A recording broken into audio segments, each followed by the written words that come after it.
దేశ రాజకీయాల గురించి మాట్లాడుకుందాం. మన రాజకీయ ప్రముఖులు ఒక్కొక్కరి గురించి మాట్లాడుకోవడానికి ముందు ఇప్పుడు మనకి త్వరలోనే 5 రాష్ట్రాల్లో ఎన్నికలు ఉన్నాయి.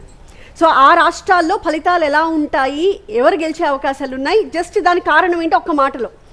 ముందుగా మనకి తమిళనాడు. డిఎంకే పార్టీ చెప్పండి మంతా గారు. విజయ్ గారు మాట చెల్లుతున్నాయి, అంటే డామినేషన్ వస్తుంది సీట్స్ అనుకున్నట్టుగా. అంటే వీళ్ళు అలా ఈ మధ్య నిన్నటి న్యూస్ ప్రకారం చూస్తే బీజేపీతో అనుసంధానమై వాళ్ళు ముందుకు వెళ్తున్నట్టుగా క్లారిటీ వస్తుంది.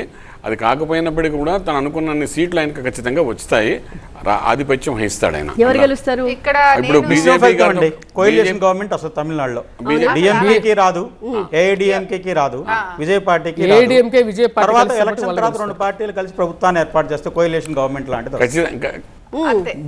బీజేపీ గురించి వాళ్ళు గెలుస్తారు. లేదండి, ఇక్కడ కొంచెం విజయ్ గారు వచ్చేందుకంటే వీరు అన్నారు కానీ వారికి ఇంకా కొంచెం టైం పడుతుందేమో అని అనిపించింది. ఇంకా సమయం ఉంది, ఇంకా రావడానికి రాజకీయంగా వారు వచ్చినా కూడా పదవిలోకి రావడానికి ఇంకా టైం పడుతుంది అని అనిపిస్తుంది. ఎవరైనా ఇంకోళ్ళు కలుపుకొని వెళ్తేనే ప్రభుత్వం అండి తమిళనాడులో.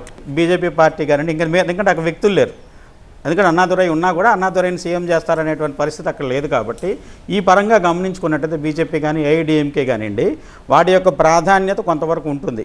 తలా 30-40 సీట్లు తీసుకొనేసేసి దాని ద్వారా వచ్చేసి ఎక్కువ పార్టీ వచ్చిన దాంతో ఈ సీట్లు కలిసేసేసి ఒక కోalition గవర్నమెంట్ ఏర్పడుతుంది.